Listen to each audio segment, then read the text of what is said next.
Now, of course, once you know the steps, you can start just sort of cruising around the floor and mixing up all the steps, and it's, you know, obviously that's the whole point of it, that you can just move around the floor and be very flexible in the way that you move in and out between the couples.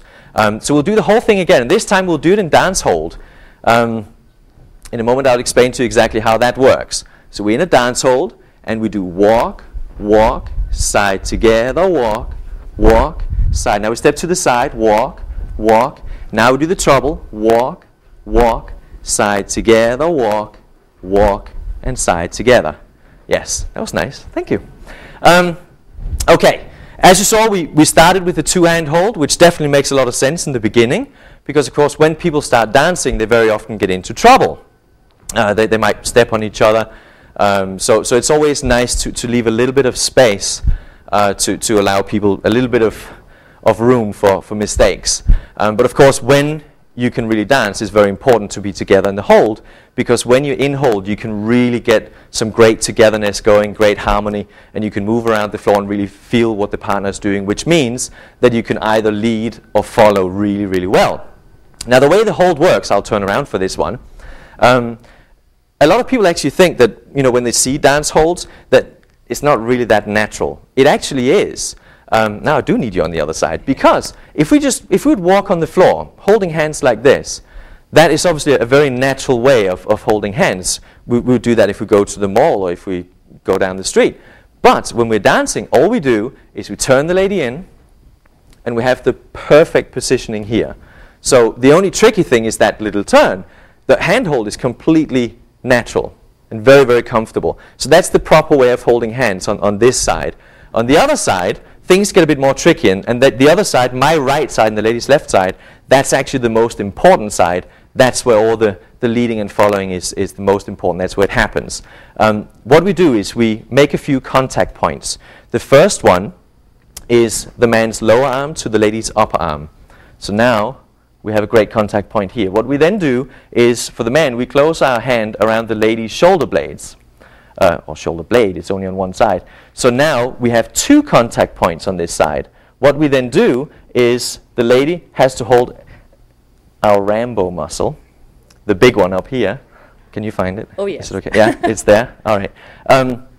So she holds our Rambo muscle. That means we have 3 contact points here, which is fantastic because it's so easy to lead or follow when you do the hold this way.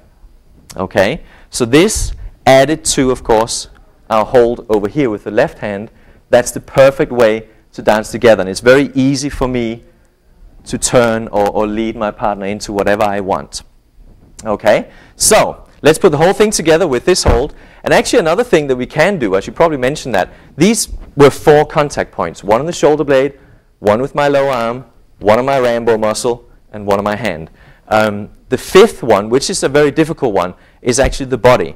If you dance with body contact, that would obviously be the 5th one. And that's very often used, of course, in competitive style dancing. Socially, sometimes as well. Well, actually, probably all the time, huh? Depending on where you go dancing. Anyway, let's do this again. So we have our 5 contact points, and we move around the floor. As you can see, we've now chosen to dance with body contact. I move into the promenade. We do the treble step twice to get round. And then, of course, we can start moving again. Very good. Thank you. So, again, we put together these steps in a set routine, and you saw Alexia and Katrina before showing these steps just sort of ad-libbed around the floor, which, of course, is the way to do it. Another thing that I find very, very important is, as you might have noticed, even I actually wearing dance shoes. These shoes actually help the dancing a lot. Sometimes people will come into our studio and they'll be wearing, boots if it's in the winter, or they'll be wearing sneakers. And that's not a very good idea because you actually get stuck on the floor. These shoes are specially made for dancing. They're very, very thin and very soft, which means that chances are we're probably not going to step on each other.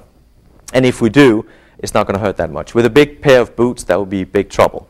So now, what I'd like to do is, I'd like to try to put these steps together in a different order, so that it doesn't look like this set routine we just did now. We'll show that again. So I'll just mix it up and lead Eva around the floor. So we go walk, walk, side. Already now I'll start with a treble step. Now going to the promenade, I'll do a treble step again. Maybe another promenade, another treble step. As you can see, it's a very good step to know. Then I'll go back into the basic step. Maybe another treble step. Another promenade and a treble step. Yes. So as you can see, it's a very, very simple way of moving. And when you dance it to music, it definitely feels wonderful. And it's a very flexible way of moving. You can really get around the floor and feel like Fred and Ginger. That's, I think, very important. And that's the thing I like the most about this dance. Okay, now it's time for the next part, which is Alexia and Katrina. I'd like to bring them on now. And I have a lot of questions for them. Hi guys, thank you so much for joining us. You're welcome. It's fantastic that you're here. I'm really grateful that you managed to take some time out of your busy schedules to be with us tonight and actually show us some of your skills. A big thing for, I'm sure, all the viewers and definitely for me is, how did you actually get started with dancing? Well, it's probably different for both of us. My mother actually decided that it would be a great idea for a boy to do some ballroom dancing, which I was... I think so. I did not agree with her at that time, because, you know, you want to play soccer and do all the rest of the stuff. But I'm quite grateful to her right now that I did pick up that hobby at a time, and then later on it became more of a sport for me. I ended up competing and stuff. So for me, it was forced in the beginning, but then I ended up liking it a lot, and I'm glad somebody pushed me in the beginning for me to keep up with dancing. Mm-hmm. How about you, Katrina? How did you get started? With me, it was a little bit different. I wasn't pushed by anybody. I just actually saw the movie, and I remember that I was like, they look great, they look beautiful, and then I decided that I would like to do it too.